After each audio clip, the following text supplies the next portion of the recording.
I'm B-Town, and I make videos about games I love. And for better or worse, I love the Fallout franchise. Today we are going to be ranking every unique weapon in Fallout 4 from worst to best. In order for a weapon to make this list, it must have a unique name and a fixed spawn, which means weapons like the Junk Jet, the Zeta Gun, and the Prototype Railway Rifle are simply off the list. They're rare, not unique, because there are multiple ways to acquire them. Every weapon in Fallout 4 can be modded to match your playstyle, but for this list we're mostly ranking based on the default configuration, but there are a few exceptions that absolutely require mods to be usable. And lastly, this list only includes weapons officially released by Bethesda, so that means base Fallout 4 and the DLCs. No mods, even if they are super popular, and absolutely zero Creation Club content is allowed. Thanks so much for checking out the video. I'm super stoked to go on this adventure with you. So let's jump right into the bottom tier mole rat turds. You might as well just break these down for scrap. And holding down the bottom of the list, the worst unique in Fallout 4 is the flare gun. What a piece of shit. You will almost always come across this gun. It's given to you by Preston Garvey after completing the quest, The First Step. It technically does damage, it's just tiny and inconsequential because this gun's not really intended to be a combat weapon. Firing a flare into the air summons a squad of Minutemen when you're close to one of the settlements, but it doesn't work half the time. So, I mean, you're really just kind of better off bringing the threat to the Minutemen instead. Big shout out to Trash Can Carla because she don't take no shit. As soon as I lured the Deathclaw into town, she jumped right into that power armor and got busy. Next up is our first entry from the Automatron DLC, the Salvage Assaultron Head. It's an absolute abomination. It's found in a chest after you fight Ivy at Fort Hagen, and I advise that you just leave it there. This weapon has two defining characteristics. One, you have to press reload to charge the weapon, kind of like a laser musket. That's annoying, but you can learn to deal with it. The second point here is the real problem. Every time you fire, it dishes out 50 rad damage. If you use the Ghoulish perk, you can kind of recover raw health, but you'll still always take that rad damage. So the charge mechanic gives it awkward handling. You do a ton of self-damage. And it doesn't even dish out that much damage to the enemies. It's okay-ish for a laser weapon, and, you know, mind you, this is just taste. It takes up pretty much the entire screen. Look at how big the view model is on this weapon. If you decide to use it, you are going to die, and everyone knows what happens when you die in Fallout 4. Raiders pick over your body, and they go through your Pip-Boy browsing history. Everybody in the Commonwealth's gonna know you're a pervert. Even Mama Murphy can see it. Acid Soaker. Welcome to the Nuka World DLC. This little piece of junk costs 6,250 tickets in the Nukacade. And what do you get for all that grinding? A tiny little pistol that splashes enemies with acid that deals a pathetic amount of damage. I'd rather run around with my fists out and a mini nuke strapped to my ass. Zhao's Sword. This is a reward for completing the side quest, Here There Be Monsters. You actually have to complete the quest. It cannot be looted off of Zhao's dead body. You have to pass 3 persuasion checks to get your hands on this weapon. And all it is a named Chinese officer sword that has 0 legendary effects. Nothing. It's just named.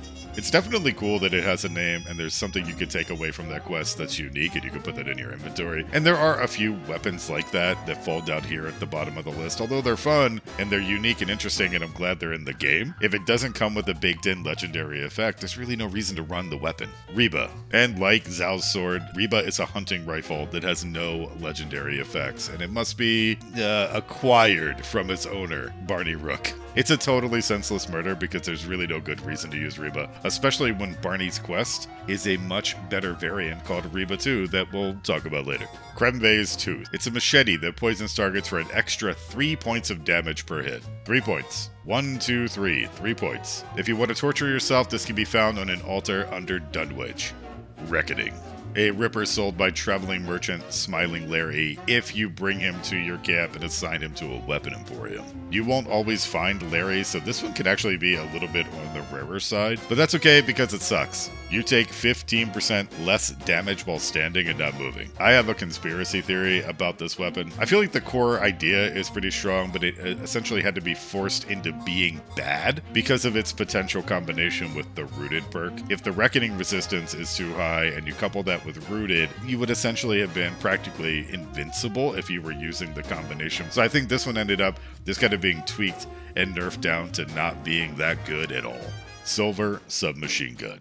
This one hurts because I love this gun so much. You acquire this one from my main man Kent Conley after fetching a prop version from the top floor of Hubris Comics. Unfortunately, it's just a reskin of a normal submachine gun. It looks really cool and I absolutely love it. Also, I tend to pick this one up because it's a 100% reliable way to get a submachine gun, but it's just a bottom tier unique, unfortunately. And the fight at Hubris isn't super easy. That place is absolutely jam-packed with ghouls. On a permadeath run, it can be kind of a problem.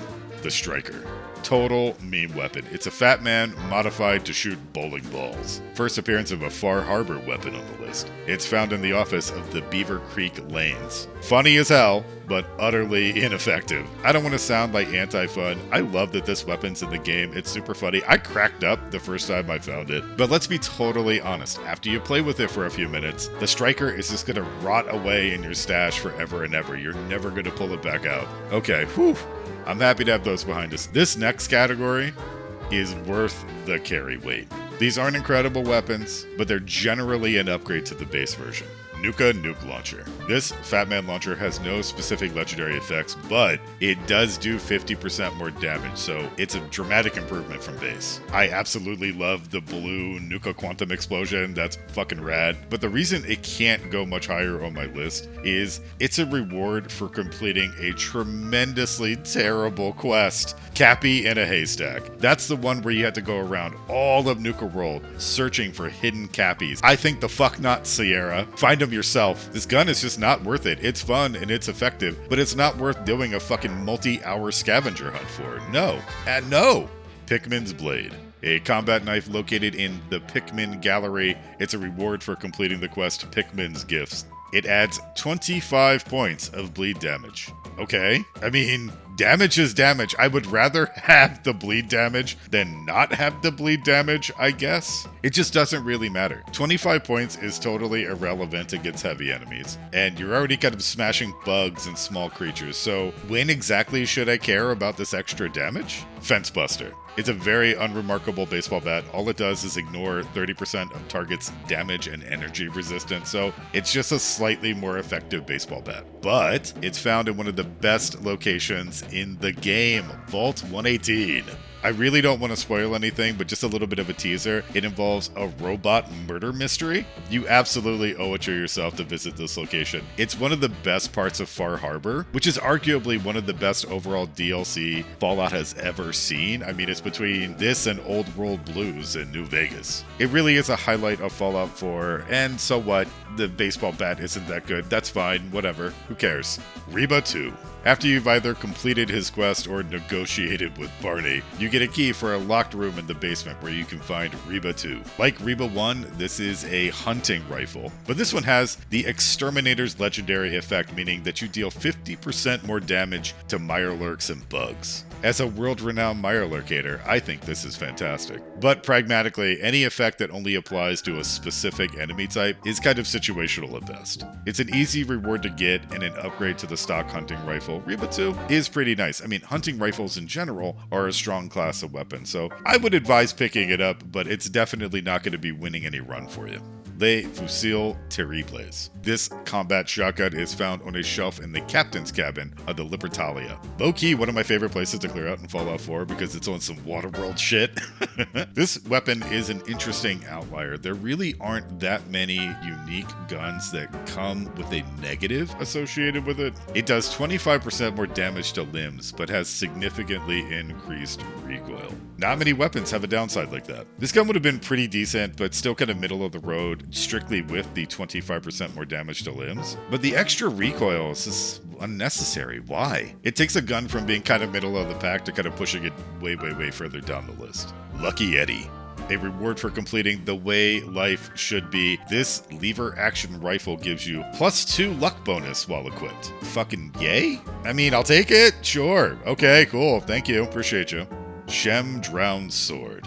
a revolutionary sword that is given to the player upon completing the quest, the Gilded Grasshopper. Every time you hit a target, they become irradiated. It's like bleed and poison and these other effects, especially on a melee weapon. They don't have the same kind of impact. Over my hundreds of playthroughs of Fallout 4, I don't think I've ever mained this weapon even once. It's certainly not bad, but it's super unremarkable. Every time I get it, I'm like, oh, neat. Next, party starter. It feels great to visit good neighbor. This missile launcher is sold by Clio. It does 50% more damage against human targets. The same criticism applies to this weapon as Reba 2. The extra damage is situationally nice, but it comes into play far less frequently than you would expect. There's a huge diversity of enemy types in the open world. Yeah, it's super fun to clap some raiders with a missile launcher. Like, that's awesome. It's just not that pragmatic. Missile launchers in general aren't that pragmatic. At least this one has an upside to it, so it definitely is an upgrade. And seeing that you fight a lot of humans, this could kind of come in handy during some important boss fights. So it's pretty good, especially if you have high charisma and you can get a good cheap price on it from Clio. Grognak's Axe. Heading back into Hubris Comics. This melee weapon is in a display case behind the counter, locked behind an advanced level lock. When you pick it up, it doesn't have any legendary effects listed, but it actually features a few nice attributes. Hits from this weapon cause more stagger, targets take bleed damage, and it also costs less AP and VATS, making you just kind of swing, which is awesome. It's a really, really solid melee weapon and totally worth it if you have the points invested in lockpicking. Radical Conversion. It ignores 30% of the target's damage and energy resistance. Fundamentally solid. Completely unremarkable. Nobody's writing home about this weapon. It's just good. Big Jim.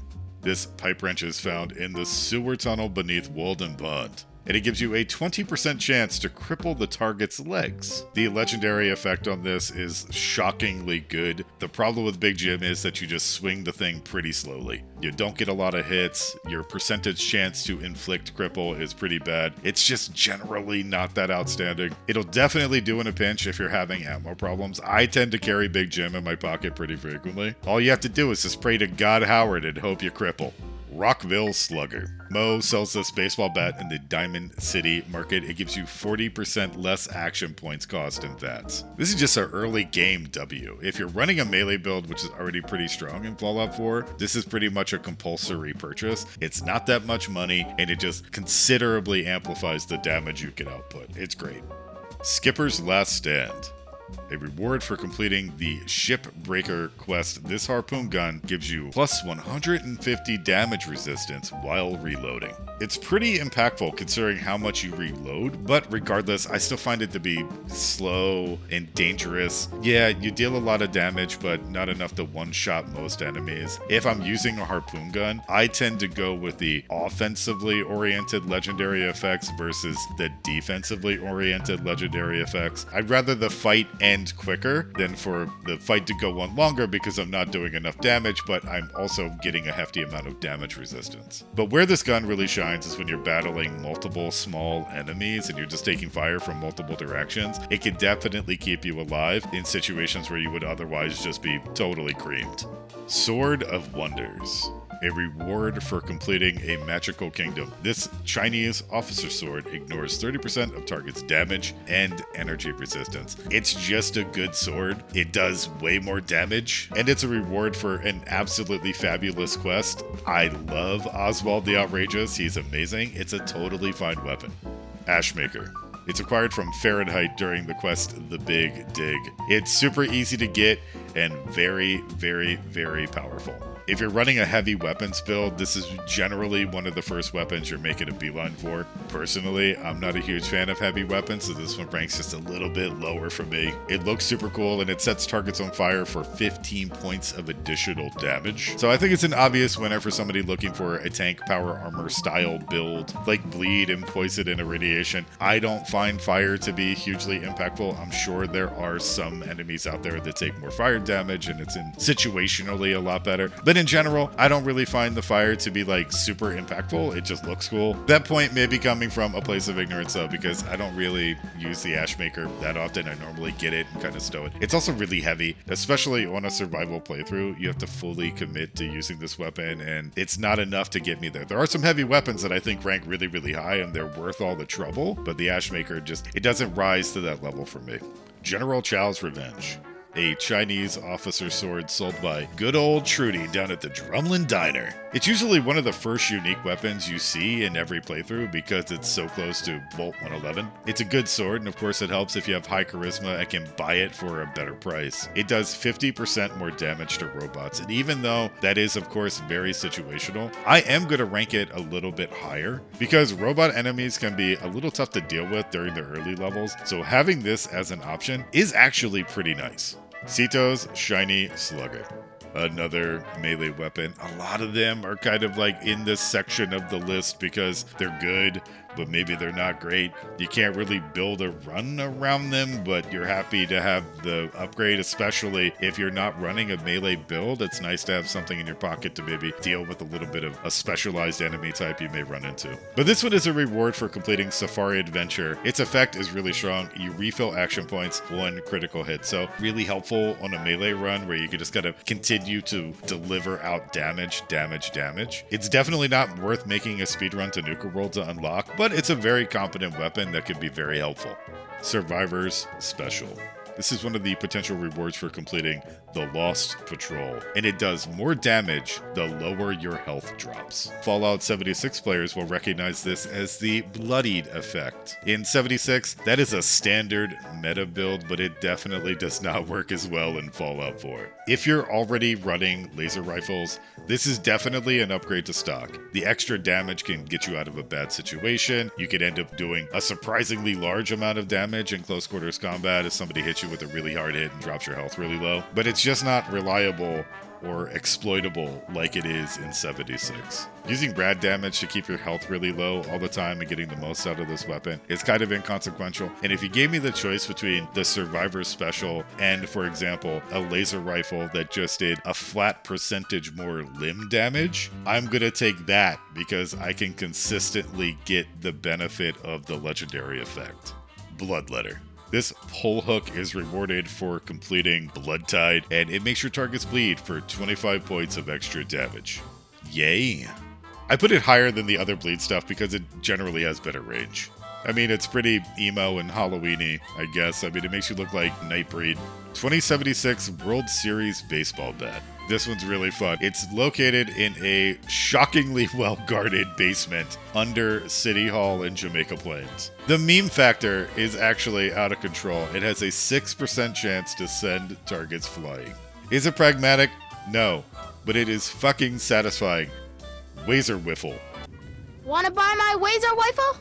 Shout out Little Lamplight. Hope everybody's doing well over there. But the cute reference aside, this weapon really is only mid. It has the never-ending effect. It's not unlimited ammo. It's more like an unlimited magazine, where it just takes fusion cells directly from your inventory. You get this laser rifle from Sean after completing 3 of his unmarked quests. So, first of all, you have to save Sean, which is an option, I guess, the annoying little synth. But by the time you find the Wazer Wiffle, it's basically the end of the game. I love that there's an Easter egg for longtime fans. It's just not good enough at this point in the game. First time I got it, I giggled, I used it for a minute, and then I just threw it in the stash and forgot about it. Virgil's Rifle. I'm happy to show gruesome wasteland murders, but I refuse to incriminate myself with footage of me pickpocketing Virgil. You're just gonna have to use your imagination. You either have to kill Virgil, which you will not be doing. No one kills Virgil on my watch. Or steal it from him using rank 3 of pickpocketing. It does 50% more damage against super mutants. It looks really, really cool, and it's very strong and very handy if you know super mutants are gonna be on the menu. But beyond its effectiveness against specifically super mutants, this gun's, it's just average. It's exactly normal. So it's really hard to give this one a real top tier recommend. He's amazing. Come on, let the man have his rifle. The Gainer. Rewarded for solving the Vitali Pump House number puzzle, it sets people on fire! Like the Ashbringer, the cool factor is really high, but it's not particularly effective. So my logic here may be annoying to people, but the Ashmaker is heavy, it's cumbersome, it requires a dedicated build to make the most of it. But I rank the Gainer higher because it's just a very decent pistol that you can keep in your back pocket all the time. Throat Slicer.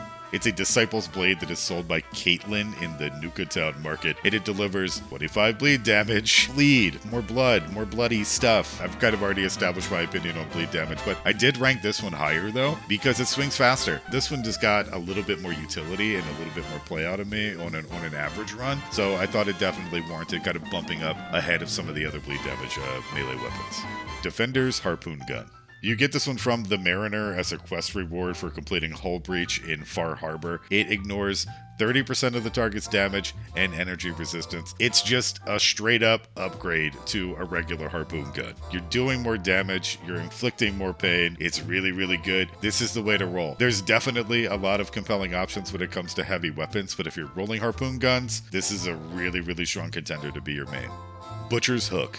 It's sold by Erickson in Far Harbor, and I don't know why I'm such a sucker for articulate, kind-hearted super mutant characters, so shout out Erickson, you're fucking cool. This is a meat hook that allows you to refill action points on critical hit. A really strong effect in general, but super strong when you attach it to a melee weapon that can swing super quick. I got a lot of utility out of this one. This one was a lot, and it was a lot of fun. I love just sneaking up on people. Death from Above. Sold by Tegan in the Pridwin, this missile launcher gives you a 75% increased movement speed while aiming down sight, which makes you feel like you're using the Stalker perk from Modern Warfare 3. I really enjoy this weapon. I like that the handling's a little bit better. It just makes it a little bit easier to use, a little bit more responsive. It's not something I think you absolutely need to make the weapon better. I just think when you buy Death from Above, you're investing in having a more enjoyable experience using a missile launcher. Alright, time for a little bit of a breather. We've been through a ton of weapons so far, but we are going to be moving on into our next category, Pride of the Commonwealth. These are all super solid uniques that come in handy on every adventure. Prototype UP-77, Limitless Potential. A fantastic laser rifle. This comes with unlimited ammo capacity. So much like the Wazer Wiffle, you can just keep firing and firing and firing and never have to reload. And it's super easy to get. It's locked inside of a hidden room in the basement of the University Credit Union. This one is worth picking up pretty much on every playthrough. Righteous Authority. Hard to avoid getting this weapon because you get it from big old Daddy Dance after the Call to Arms mission. Critical shots do double damage and the critical meter fills 15% faster. Thinking back to when this game first came out, this gun represented a pretty major jump in power. You're just starting to really do main quest, and it felt like it was a really nice way to kind of jump the power level of the character up and get players acclimated to unique weapons and legendaries. I have a really soft spot in my heart for this gun, although laser rifles just aren't that great in general. They're also very expensive to maintain in terms of ammunition, so I couldn't put this one much higher, although I wanted to. I really did. The Fish Catcher. This one's sold by Alan Lee, the grumpiest man in Far Harbor. It's a pull hook that gives you 40% less action point costs than VATS. Super duper solid. Anything that reduces your VATS points just means that you're going to get that much more damage. You're effectively getting 40% more damage out of this pull hook. Tesla Rifle. Back to Automatron. This one's looted off of Ivy's body at Fort Hagen after your battle. And it's the only Tesla rifle in the game, which may seem kind of strange to people who started playing the franchise with 76. For me, this is like the definition of a fun DLC weapon. It's got cool visuals. It's actually very, very effective. When you hit an enemy, the electricity will then arc to another enemy within a certain vicinity. The gun doesn't have the most range. I tend to prefer the fully automatic attachment. That's one of the modifications I would make to it just right off the rip. I kind of suspect that the placement here is going to be a little controversial. I think a lot of people will put the Tesla rifle a lot higher. It does have a very high potential damage output, and oftentimes it kind of reaches that potential, but there are energy resistances and things like that kind of, I've been in a lot of situations where this gun has let me down in a major way, in a profoundly major way. So I've learned to not rely on the Tesla rifle, even though it's super fun. Wastelander's Friend. A 10mm pistol sold by Deb in Bunker Hill. It does 50% more limb damage. That's just good business. That's exactly what we're looking for out of a legendary effect. 50% more damage. I can get that every single time I engage an enemy. Synergizes fantastically with VATS. It's a 10mm pistol. It's got a very blue collar ass special effect on it. There's not a lot sexy about the Wastelander's Friend. It is bedrock fundamental strong, and it will help on every single enemy in the game. December's Child. You pick this one up in the basement of the Vim Pop Factory. It's a combat rifle that is 25% faster, 15% faster on reload. The handling on this thing is absolutely superb compared to other combat rifles. The shooting in Fallout 4 is actually pretty reasonable, especially like when you go back to Fallout 3 in New Vegas, you're like, holy shit, is this even a shooter game? This plays like a tabletop RPG. But December's Child enhances that good gunplay even further. It's Far Harbor, so you tend not to see it early in a run, which is a damn shame. You don't really know what you're missing until you get December's Child, and then you're like, oh yeah, I forgot. This game could actually feel pretty fluid and fun. Eddie's Peace. This one is found during the quest Long Time Coming. It's a 44 pistol that does 50% more limb damage. I'm ranking it higher than Wastelander's Friend because it's a 44. It just does that much more damage. 50% more limb damage. Can't stress this enough. That's massive. That is a generally applicable damage bonus that you're going to get for the rest of the game. Tinker Tom's Special.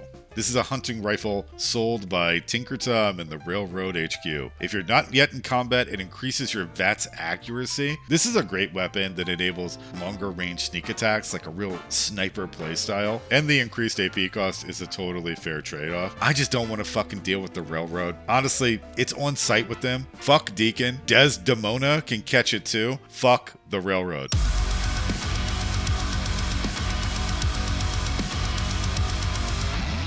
Broadsider.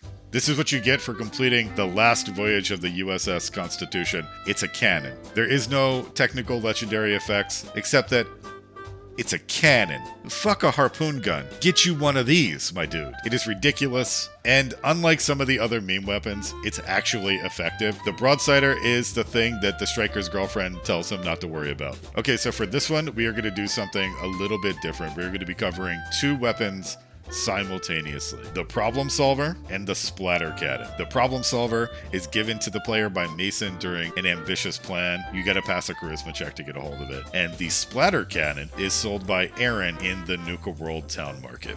Both of these Nuka World AKs have the same special effect. If you mag dump somebody, you're going to do more and more damage with each consecutive hit. The 5.56 ammunition needed for handmade rifles can be a little problematic. It's not that it's inaccessible. You're going to have to craft it, you're going to have to buy it, you're going to have to make an effort to get 5.56. Like, unlike 10mm, for example, tons of weapons in the Wasteland use 10mm, so you'll end up with more ammunition than you'll know what to do with. I also just think it's weird that it's essentially the same gun.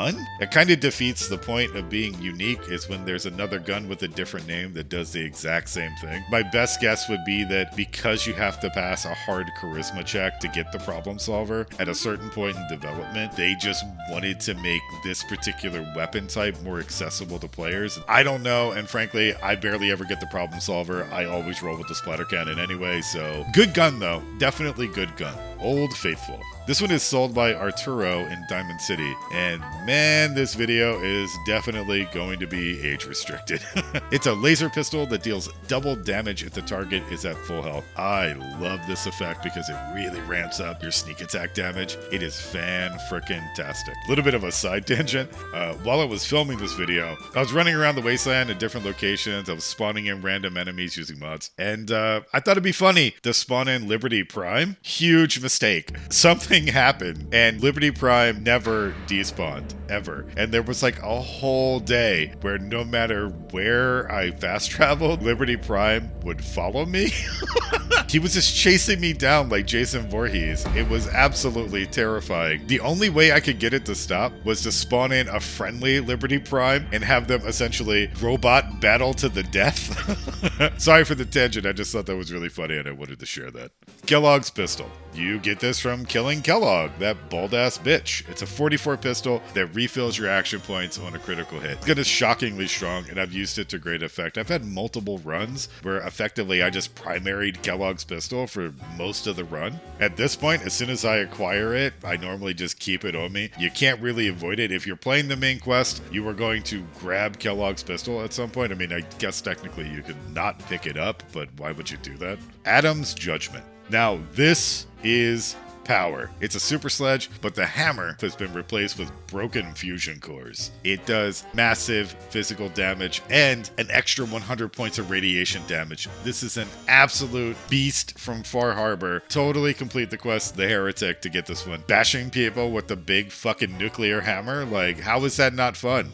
Justice. We should all be pretty familiar with this one. This is a combat shotgun sold by Penny in Covenant. I don't know about you guys, but for me, this is my early game shotgun. I don't necessarily rush to Covenant to pick it up, but every single time I go through the area, I make a point to stop and pick up the Justice. The stagger procs more times than you would assume. Whether it be groups of raiders or mole rats or any of those like swarmy groups of enemies, it is fantastic to have an opportunity to potentially just take one out of the fight. Stagger is massive. Obviously, if the enemy type doesn't have a gun, so if it's an animal and not necessarily, or a raider with a knife, the stagger from the Justice will make them completely ineffective. And it's a shotgun that just does high base damage. The Justice is an absolute workhorse. Final Judgment. This is Elder Maxon's Gatling laser. It has a 25% faster firing rate, 15% faster reload rate. Holy shit, this gun doles out damage. It's an absolute monster. It does incredible amounts of burst damage, as well as the sustain being a heavy weapon. The range is fantastic. Everything about this is actually kind of scary. There's only one Gatling laser that can compete, and I mean, when we get to it, I'm sure you'll be able to see my logic. My only ding, and why it isn't like in the top tier of unique weapons, is that you get it too late.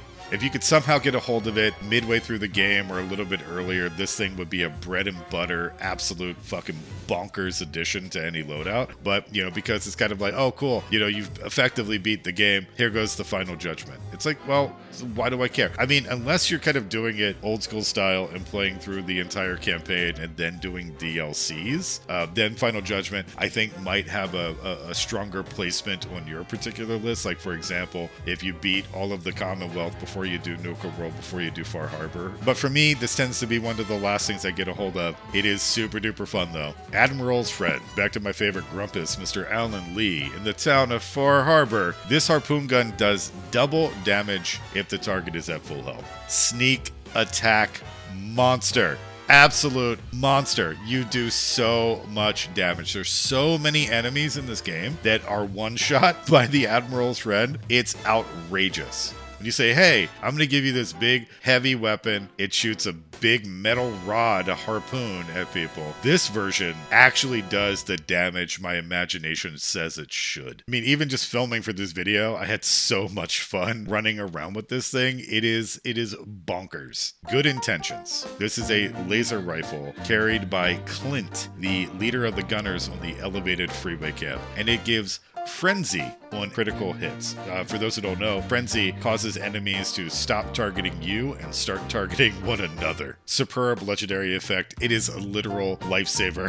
Having the enemies frenzy one another in the middle of battle, it really eases up the pressure, gives you more time to reload. You could kind of just like bum fight style that shit. You could get them to fight one another, to infight, and then, you know, you just go watch from a corner and film it for the internet. I really like this weapon, and I believe in its value. The kind of issue with it is that the elevated freeway camp is such a pain in the ass. It is such a hard fight. Oftentimes, I just avoid it because, like, it's just too much drama, man. There's just way too much beef. The enemies are everywhere. They're in the buildings, they're in scaffoldings, there's people in power armor. Clint himself is a kind of a bitch. He's really tough to deal with. It's kind of locked behind a challenge that's just a little bit too much for the reward, if you know what I mean. Protectron's Gaze. This one is looted directly off the Mechanist in the Mechanist layer. It's a laser rifle that fires 25% faster with a 15% faster reload speed. I haven't really been providing many mod suggestions. That's kind of a rabbit hole that I don't necessarily want the video to go down. But this one in particular, go automatic. Just do it. Just go automatic. When you do it, you won't regret it. It absolutely shreds. This thing is fucking fun. It is ridiculous. It is totally worth prioritizing the Mechanist because this thing absolutely rips. Sentinel's Plasma Caster. Sold by Tegan on the Pridwin, it does double damage if the target has full health. One of the best plasma rifles in the game. It just slaps. I mean, fuck the Brotherhood. Do what you gotta do to be able to get your hands on this rifle. It is so fucking good and so much fun. And pretend to be a racist, anti-super mutant weirdo to get your hands on this big boy. It's a Fat Man sold by Arturo in Diamond City. This weapon is simple, yet beautiful. It shoots an additional projectile. So when you pull the trigger, you're going to get 2 mini nukes for the price of 1. Who doesn't want 2 mini nukes? How could this ever be considered a bad thing? And if you slap on the Merv mod, it gets even more ridiculous. Alien Blaster Pistol. I'm pretty sure everyone knows about this. You go to a crash site of a UFO, follow a blood trail into a cave where you discover a wounded alien. You negotiate with him and then walk away with his blaster pistol. Very effective. The ammunition is quite limited, but that's okay because you can mod it later. If you have Science 4, you can convert it to take fusion cells, which you will see a little bit of a damage reduction if you do that. But still, this is a staple standard weapon. You should absolutely be picking this up. This is going to trivialize some of the open world encounters you have and give you a huge advantage in most boss fights.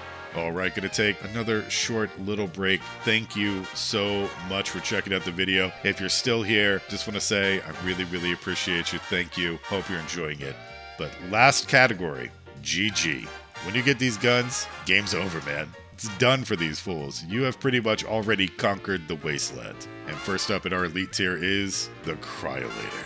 Everyone knows about the Cryolator, but many people don't go back and pick it up. You've walked right by it during every playthrough of Fallout 4, and I'm pretty sure they patched that glitch where you could go back with Dogmeat and have him fetch it. I'm going to be honest, I am totally guilty of overlooking the Cryolator for a long time, but holy crap, this gun is awesome. Recently, I've just become a big fan of the Cryolator. I don't know why. I just really love it. It's really fun. When you're just bombing around, nothing is going to be able to mess with you. The Harvester. This is a Ripper found in Echo Lake Lumber in Far Harbor. With every hit, you have a chance to stagger the enemy. When you couple a chance to stagger with a high rate of fire, you are effectively stun locking the enemies whenever you hit them with the Ripper. It's incredibly effective, super duper fun, and a totally different way to kind of approach melee combat in Fallout 4 that happens to be pretty strong already, let's be real. It literally shreds all types of enemies. Experiment 18A. This plasma rifle fires 25% faster with a 15% faster reload speed. It's sold by the Synth Requisition Officer in the Institute. Gang, we roll hard on the Institute. It's a fantastic weapon. Plasma rifles do a ton of base damage. Having faster fire rate is just excellent. This gun is amazing. It's borderline overpowered. The Last Minute. Sold by Ronnie Shaw at the castle after completing the quest, The Old Guns. This is a Gauss rifle that does 50% more limb damage. Mind-blowing amounts of damage. It's also really cool. It's got like Fallout 3 vibes. I love the aesthetics of it. It's slow. It's kind of cumbersome, but I don't think that really matters when you're just doling out this much pain. The castle is a little bit later in the main campaign, but I always felt like the Last Minute was right on time. As soon as you get it, you immediately start using it and fucking shit up around the wasteland. It's super duper duper fun. Overseer's Guardian. This one is sold by Alexis in Vault 81. It's a combat rifle that shoots an additional projectile. So it's kind of like you're using double tap from Call of Duty Zombies. Like, cannot state this enough. The damage output here, staggering, incredibly powerful, especially for a ballistic weapon. The ammo is plentiful. It doles out tons and tons and tons of damage. If you're not acquiring the Overseer's Guardian in every playthrough, you're doing it wrong. Deliverer. You get this from completing Tradecraft. It's a 10mm pistol. It's got a totally cool James Bond kind of look to it.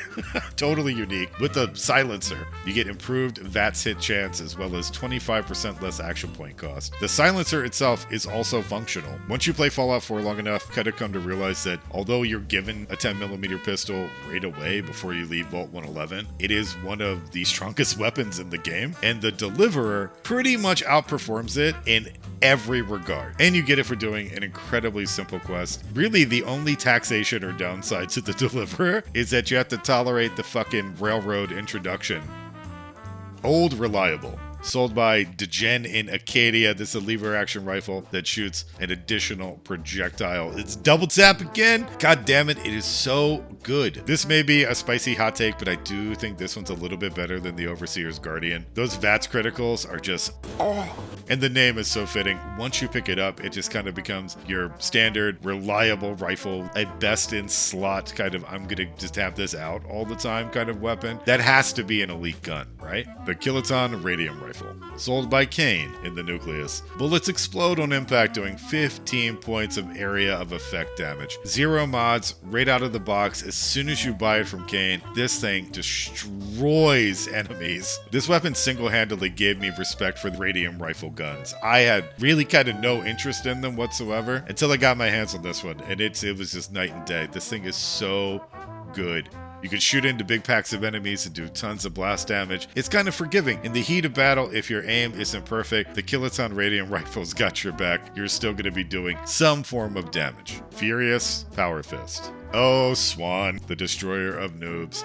For those who somehow don't know what this does, for every hit with the Furious Power Fist, your damage is increased. So you end up doing astronomical amounts of physical damage when you're using this thing. Here's how good the Furious Power Fist is. On most runs, I restrict myself from using it. The second you pick this thing up, nothing can stand in your way. I cannot be trusted with the Furious Power Fist, so I had to like diet and not use it all the time. Sergeant Ash. This one's kind of slept on. I suspect a lot of people overlook this one just because it is a flamer, and flamers historically haven't been that great. They don't necessarily do a ton of damage. You're depending on the fire damage to get the job done, but this one's different. It has a 20% chance to cripple the target's legs, and flamers have an incredibly high fire rate. This weapon fucking melts people. It turns the fiercest enemies in the game into rocks. Once their legs are crippled, a ton of enemies just simply can't do anything to you anymore. They are completely taken out of the battle. If an enemy has a weapon, they can still shoot at you, so they still represent a certain amount of danger, but they're so easily avoided and outmaneuvered, it's ridiculous. Lorenzo's Artifact. This is one of the potential rewards for completing the Secret of Cabot House. It's a gamma gun that stuns enemies on hit and has a really large area of effect. Certainly not a hidden gem at all. Everyone knows about Lorenzo's Artifact. It is basically the entire reason to do the Cabot House. It's a fun quest. I think I've just personally played it 1 or 20 too many times. This gun absolutely dorks people. There's only one real downside to Lorenzo's Artifact, and that's that it's a gamma gun, and gamma ammunition can be relatively scarce and expensive. But obviously, if you prioritize getting that ammunition, this gun can carry you through any content in the game easily. It's not the greatest at long range, but it just absolutely decimates at mid-range. And it's not just your high lethal damage, it's also the stun effect on enemies. Just completely invalidates them. None of them can attack. Rushers can't get close to you. You effectively lock down every engagement and you set the tempo. When you have Lorenzo's Artifact, the Wasteland has to deal with you, not the other way around. Hub's Alien Blaster. You get this one from Dara Hubble during Trip to the Stars. It is an alien blaster pistol where the critical shots deal double damage and the critical meter fills 15% faster. This is earth-shattering amounts of power to give to a player. It's also just a great example of DLC power creep. This is just a strictly better version of the Alien Blaster from the base game. Like, I can't begrudge Bethesda for wanting to make money, but they're like, hey, if you want this like brand new, way more powerful Alien Blaster, go buy Nuka World. I definitely don't want to criticize them too heavily. It's totally fair. You want to add new things in that are spicy and interesting. And double damage criticals are just so fucking good. Like, so good. I would not blame you you if you just rushed Nuka World to get your hands on this weapon. It's that amazing. Aternus. Well, another Nuka World weapon topping our list. This is a Gatling laser dropped by the Rogue Knight during a Moral Combat. You guys remember that, right? That's the side quest where you fight in a gladiatorial arena in the bumper cars of Nuka World. So this one has the never-ending legendary modifier, but due to how Gatling lasers work, this weapon actually ends up having unlimited ammo instead of just an endless magazine. You heard that right. A powerful Gatling laser with unlimited ammunition. This isn't a bug or a mistake. I can understand why you assume it would be a bug. This is a Bethesda game, but they knew exactly what they were doing. Aternus is Latin for eternal, meaning you can just shoot forever. So the upsides are fucking totally obvious. What are the downsides? It's a Gatling laser, meaning it fires a little slowish. It's got a rev up time. You want to go slow, be very much so in control of your movement, and make sure that your target positioning and prioritization are top notch. Aternus is an automatic win. Nuka World, man. Nuka World coming in huge. I feel like that was almost like a stated priority for this Nuka World DLC. They're like, we want to put in some crazy OP, but ultimately very fun weapons into the game. Okay, ladies and gentlemen, we have arrived at number 1. Thank you so much again for watching. The best overall unique weapon in Fallout 4, to no one's surprise, is the Spray and Pray. The submachine gun sold by Crackhead Cricket, who's a wandering caravan trader. You'll eventually find her. Like, she's around somewhere doing fentanyl or whatever the fuck she does when she's not selling shit. It is a Tommy gun that fires explosive rounds. Holy crap. So what are the dangers? It's got explosive ammunition, so therefore if anybody gets like right in your face, you may end up hurting yourself. You tend to kind of down your companions a little bit when things get really hot and heavy and you're shooting into large groups, especially dog meat ends up in the kind of area of effect a lot. They're going to be spending a lot of stim packs to keep them in the fight. But the Spray and Pray does an incredible amount of damage. The handling is fantastic because it's a submachine gun. The ammunition is plentiful, cheap to buy, and easy to craft. The magazine is gigantic. The second you get your hands on this weapon, you've basically acquired a 100-round grenade launcher with a great fire rate. The only time I would think twice about picking this gun up is on a permadeath run, because mistakes do happen. It happens to the best of us. This gun is honestly a little bit too OP, kind of like the Furious Power Fist. I don't let myself buy the Spray and Pray anymore, because I'm just going to use it all the time. It's such an easy button. It's such a zombie brain dead way to run through the game. But if you're looking for something powerful and you just want to absolutely smash faces and blow shit up, you can do no better than the Spray and Pray. It is top tier, best unique in the game. So have fun blowing up everyone in the wasteland. Tell them B-Town sent you. But thank you so much for watching. I hope you have a wonderful day. I'll talk to you again really, really, really soon.